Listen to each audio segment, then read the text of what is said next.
Well, okay, here we are with another slow cook, and as you can see, I've got my slow cook going on there.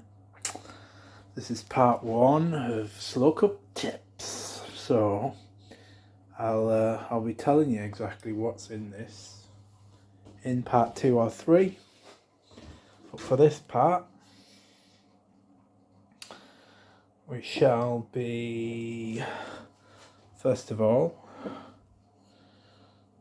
this is the jar that I use to mix my herbs and spices and powders and stuff. This is what we've got left over. So we shall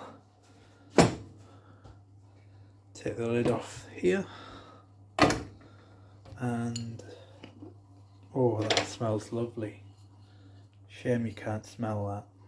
And we shall put some in here, but there isn't much left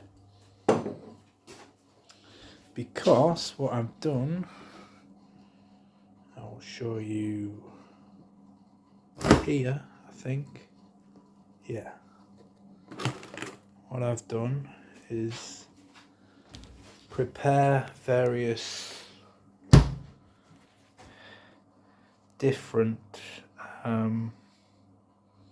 spices and such, and frozen them to use next time.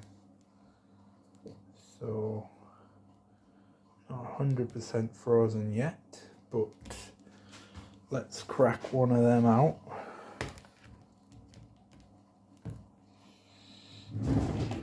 Trying to think the best way to do this. See if I use a knife.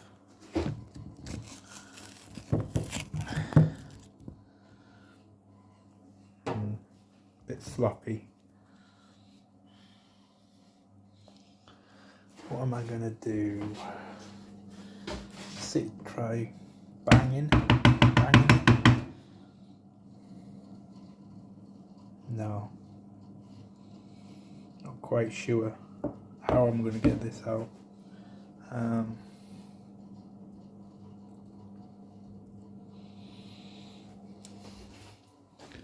I'm going to try that knife again. I'll just put the camera down for a sec.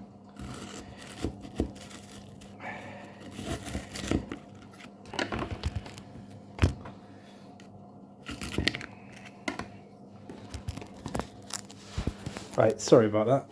Yeah, there we go. Got a block, managed to get it out. So we're just going to plop that in there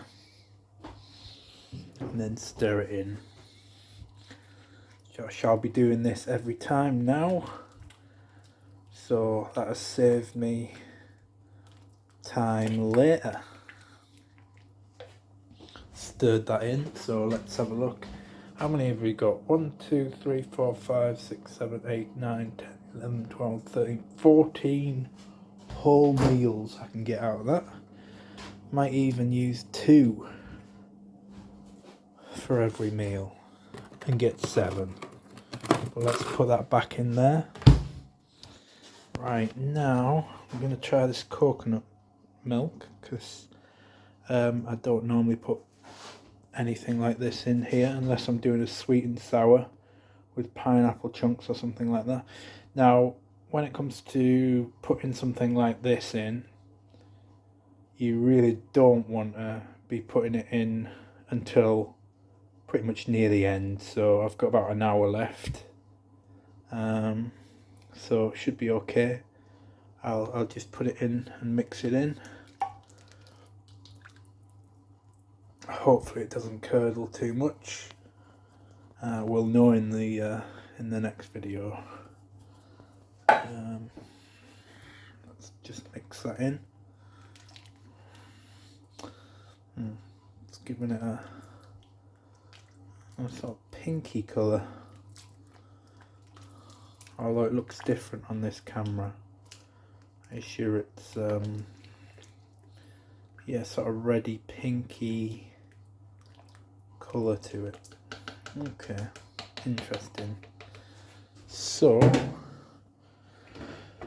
shall put the top back on and leave that for another hour. I've had it in here for 5 hours already. just turned it down from a high cook to a low cook. You can do longer for lower or shorter for higher. I tend to do the higher one for a shorter period. Now we're gonna be preparing the rice. So what I do is I cook the rice. Let's just put the kettle on.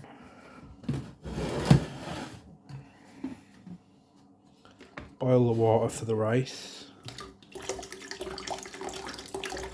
So you don't need too much here. Minimum amount, slightly more than the minimum amount in the kettle. And switch that on.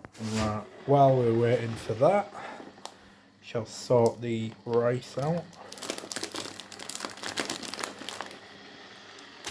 Tape that because it got a hole in it. You know when you get to the counter and it's got a hole in it and you're like, oh, do I just take it back or do I accept it? You don't want to take it back because it's a right fucking hassle, so I tend to just stick with it. Anyway, okay, so here's the rice, it's already open. So get a spoon. I'd do about 20. So 1, 2, 3, 4, 5, 6. You don't need a sieve for this. 7. You can put straight in if you want. 8.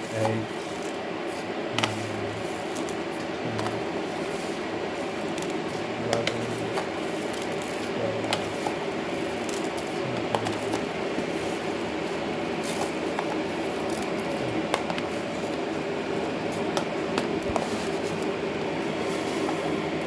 You know what? That's roughly 20. I'm just gonna put that in there.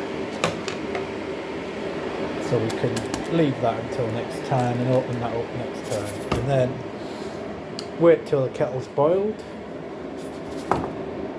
Pour the hot water in to the pan and put the pan on. I'll do that now. Okay, don't want a big one. Want a small one. There we go. Put that on full. You want it on full. And pour your water into the pan.